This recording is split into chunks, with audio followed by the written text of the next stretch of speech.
Et ben en attendant d'en savoir plus sur la console de Sony, la PS5 officialise ses services multimédia. Voilà. Déjà ça. Et c'est vrai qu'il y en a beaucoup qui s'en servent. Donc, eh bien, les voici. Voilà.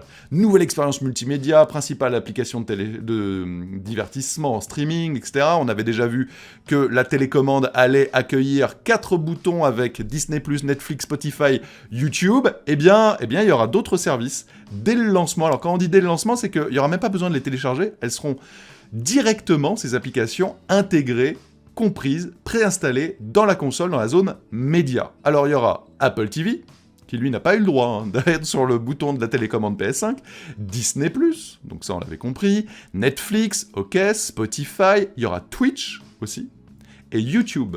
Et alors là c'est intéressant de voir que donc il y a 2 plateformes de streaming, et d'ailleurs là il est bien précisé qu'on pourra streamer directement, et ça sera intéressant parce que je vais vous en reparler dans quelques instants sur la chaîne, sur un point là-dessus. On pourra streamer donc sur YouTube ou sur Twitch directement de sa PS5. Et donc c'est YouTube qui a été retenu pour être sur la télécommande, pas Twitch. Voilà. Après, c'est vrai que YouTube est plus généraliste, parce qu'en plus du streaming, en plus du jeu vidéo, il y a énormément de vidéos. C'est la première plateforme de vidéo au monde, en streaming, soyons clairs.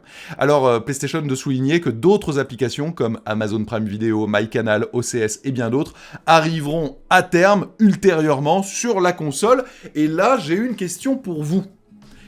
Au début de la génération précédente, donc PS4, Xbox One, c'est vrai que moi, j'utilisais énormément mes consoles pour ce genre d'appli. Netflix, etc. Et puis, en 7 ans, j'ai pu avoir une télé connectée, et depuis que j'ai ma télé connectée, j'utilise plus du tout mes consoles pour les services de streaming. Que ce soit cinéma, musique, VOD, machin, j'utilise que ma télé connectée. Parce que c'est super pratique. Vu que de toute manière je dois allumer ma télé, je l'allume, sur la télécommande j'appuie, etc. Et donc je n'utilise plus ma console pour ces services-là. Et donc quelque chose qui me paraissait important, il y a quelques années, d'avoir tous ces services multimédia, ça pouvait être un plus, on n'était pas obligé, mais c'était un plus. J'ai l'impression que ça a quand même perdu en importance, du moins en France. Parce que je sais que dans certains pays, c'est pas exactement pareil, mais maintenant que les télés sont connectées, écoutez, ça m'intéressera d'avoir votre avis, et surtout, au-delà de votre avis, votre manière de consommer aujourd'hui ces services. Est-ce que vous l'utilisez via votre console ou via votre télé connectée, si vous avez une télé connectée, mais je veux dire, aujourd'hui, c'est plus une option super chère avec ça. Enfin, toutes les télés qui sortent aujourd'hui sont connectées.